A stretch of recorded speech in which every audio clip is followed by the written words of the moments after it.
everyone, I'm teacher Jeanette and I'm gonna discuss the human developments, old age, impersonality, and social development.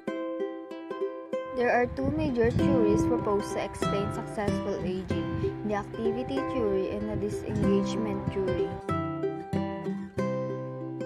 According to activity theory, the more active old people remain, the more successfully they will age.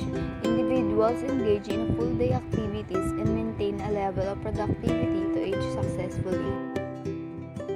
Next is the disengagement theory. This theory was proposed by Cumming and Henry.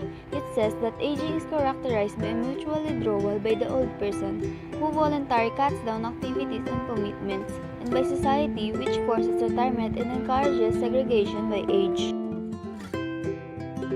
Moving on, the Kansas City Study of Adult Life analyzed signs of aging by looking at personality, activity level, and life satisfaction from intensive interviews with 159 men and women whose age are 50 to 90.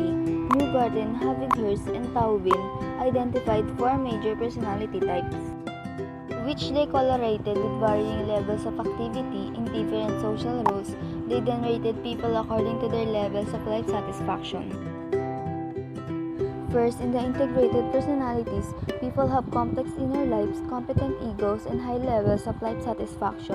There were three kinds of people with integrated personalities. The reorganizers were highly active. They had reorganized their lives and were currently engaged in a wide variety. Next is the focus.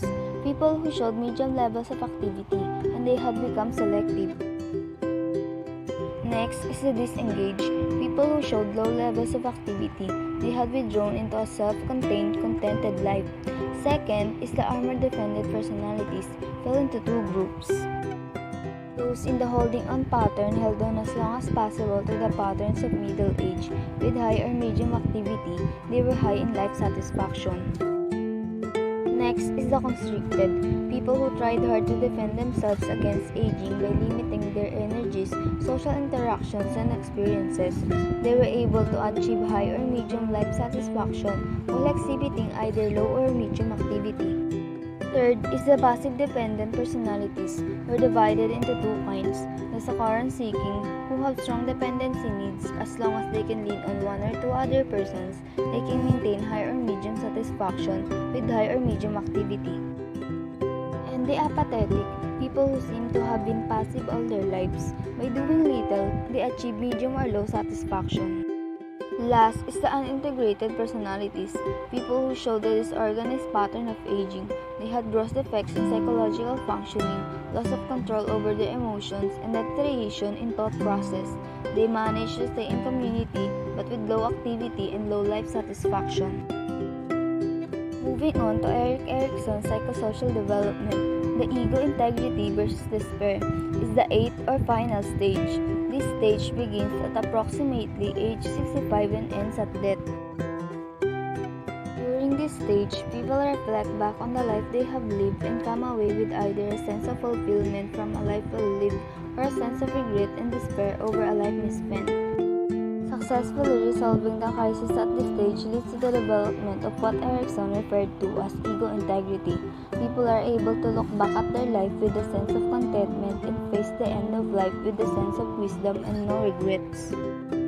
Those who are unsuccessful during this phase will feel that their life has been wasted and will experience many regrets. The person will be left with feelings of bitterness and despair.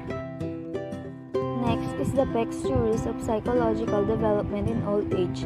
Robert Peck expanded Erikson's discussion of psychological development in old age, emphasizing three major crises that old people must resolve for healthy psychological functioning.